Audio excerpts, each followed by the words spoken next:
Karena besok kalau kita dipanggil oleh Allah, kita butuh doa, butuh didoakan.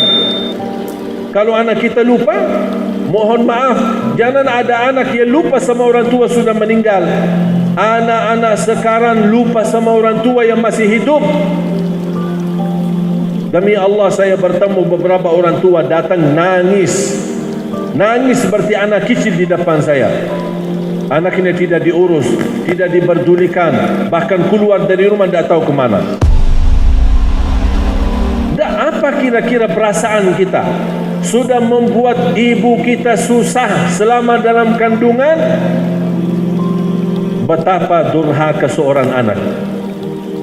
Dari ibu masih hamil membawa kita dalam kandungannya, kita susahin. Mau kemana-mana, lapor. Mau naik pesawat, lapor. Mau ini, lapor. Saking disusahin. Pas di dalam kandungan, ibunya jadi susah. Dilahirkan susah. Melahirkan anaknya, ibu jadi susah. Tumbuh sampai besar pun masih jadi susah. Kapan kira-kira saatnya kita seorang anak yang bisa berbakti baik? Kapan bisa mengangkat kesusahan kepada ibu kita yang selama ini mengalami dan merasakan? Makanya fantas kalau kita berdoa, Allah tidak kabul doa kita, Allah tidak ijabah hajat kita, karena kita tidak mengangkat kesusahan kepada ibu kita. Justru menambah menyakiti perasaannya.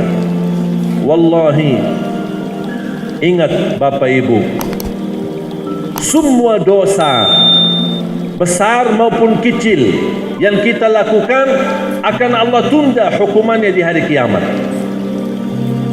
Tertunda hukumannya. Tapi dosa durhaka terhadap orang tua, wallahi akan dibalas oleh Allah di dunia, belum lagi di akhirat. Akan Allah segerakan hukumannya bagi orang yang durhaka sama orang tuanya.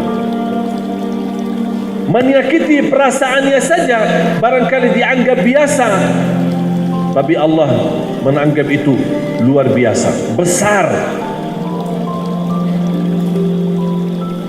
Faham tak di dalam Al-Quran Allah Subhanahu wa ta'ala menyebutkan, fala taqul lahuma uffin wala tanharhuma wa qul lahuma qawlan karima. Jangan sekali-kali berkata kepada mereka uff. Apa arti uff bahasa Indonesia?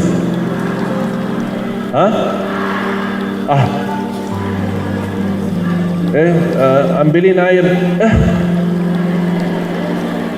Walaupun sudah bilang kemudian kita pergi ambil air, dibawa airnya, tapi sebelumnya sudah ucapkan dosa. Dan bawa air baik tidak ada dapat pahalanya, sia-sia. Dan dapat dosa menyakiti perasaan mereka, orang tua. Saja tidak boleh. Yang lebih menarik firman Allah kelanjutannya, wala tanharhuma. Maksudnya apa wala tanharhuma? Jangan menegur mereka dalam kondisi memarahi atau menganggap mereka bodoh. Contoh, saya kasih contoh biar faham ayat ini. Orang tua duduk di depan TV, megang remote kan?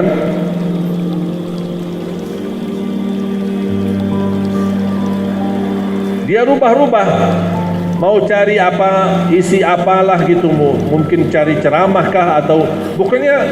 Namanya orang tua, apalagi kalau sudah tua, suka main remote lah. Datang si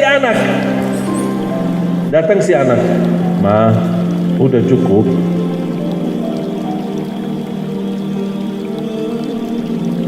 Bahkan ada yang anak bilang, Ma, udah diamin. Mana remote-nya nih? Itu maksudnya wala tanharhuma. Mau nugur mereka saja tidak boleh seperti itu, dosa besar. Terus bagaimana kalau saya mau nugur mereka? Langsung begini aja, dengan cara wa qul lahuma qawlan karima, berkatalah perkataan yang mulia. Ma, kenapa ma? Nih. Begini ma, begini. Amin. Ini suka nggak? Dah suka ya? Nih. Suka nggak? Suka. Nih. Udah, sampai dia puas. Tapi kalau caranya, aduh ma, ini dari tadi main remote ini, main remote. Begini sudah, diamin aja, tidak usah megang remote, udah. Itu namanya wala tanharhuma. Jangan menegur mereka dengan cara kasar. Itu dosa besar. Bapak ibu, ada nggak dosa besar dan kecil? Ada kan? Ada dosa besar. Kalau sama orang tua tidak ada kecil, semuanya besar. Hati-hati. Makanya yang sudah punya orang tua masih hidup, mohon jamaah sekalian, mohon ambillah keridhaan mereka. Bukan dari mulut mereka ridha, tapi benar-benar hati mereka ridha terhadap kita.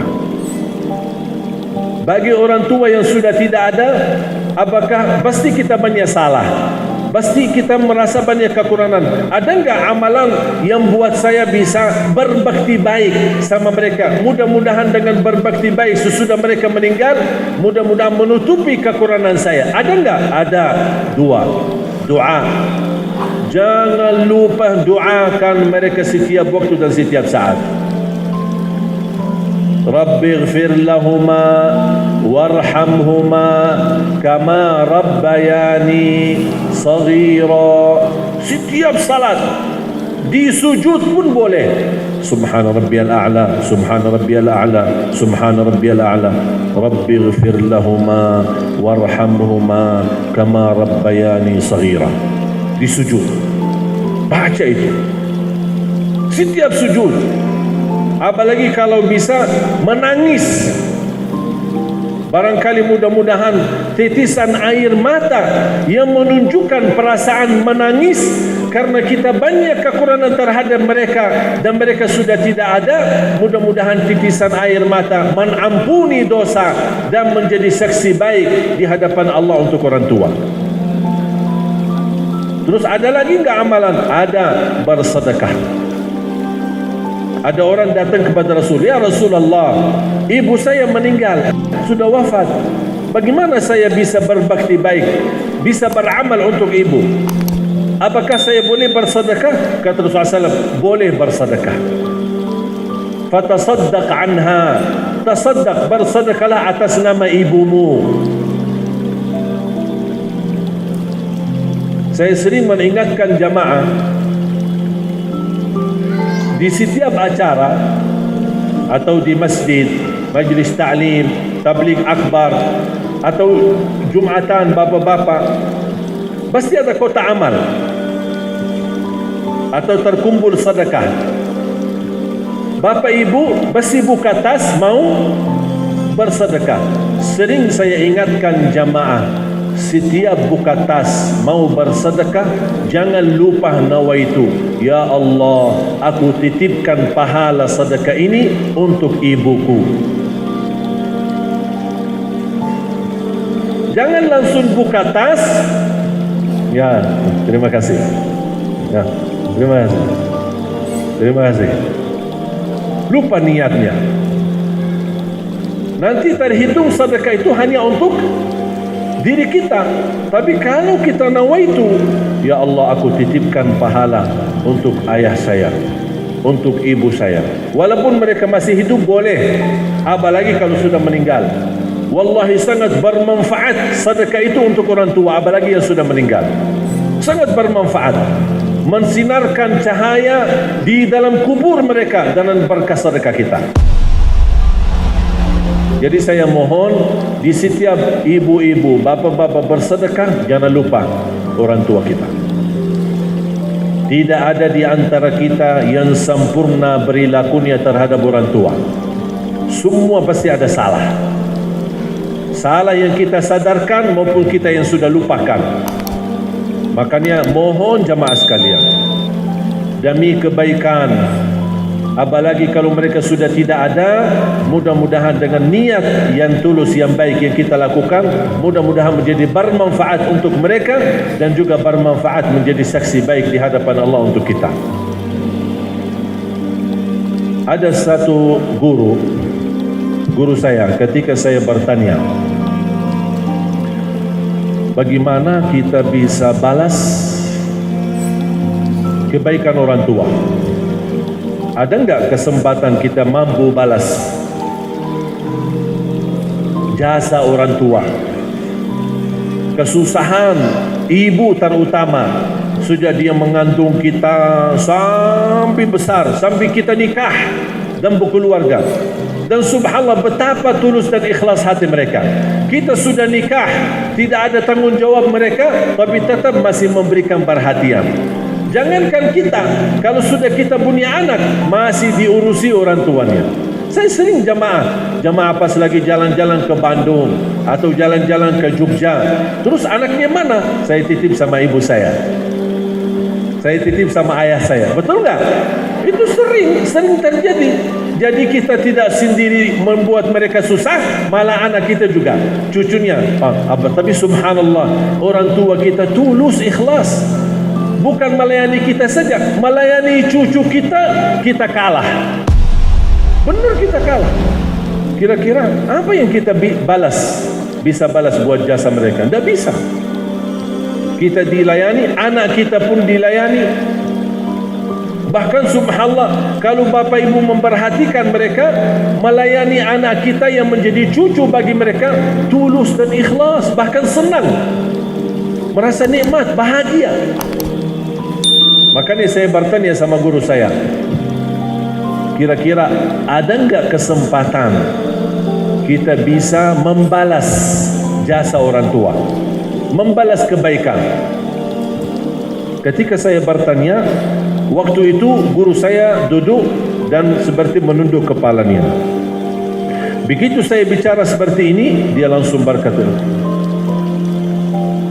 mau balas kebaikan orang tua ya? Mau balas ya?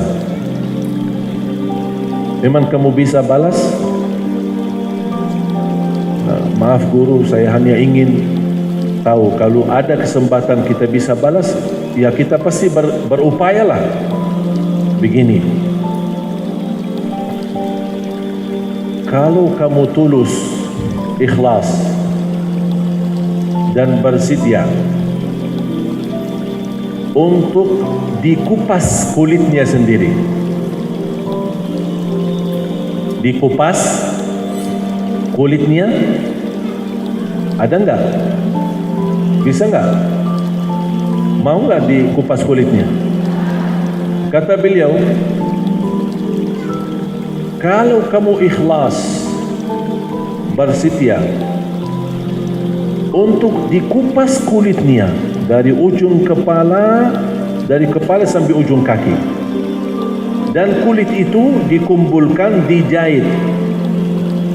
Untuk apa? Bikin sandal untuk ibu kita, belum sedikit pun bisa balas. Maaf, bisa nggak terbayang? Bisa nggak terbayang? Kulit kita dikupas dan diikhlaskan untuk ibu kita, belum bisa membalas. Belum bisa membalas.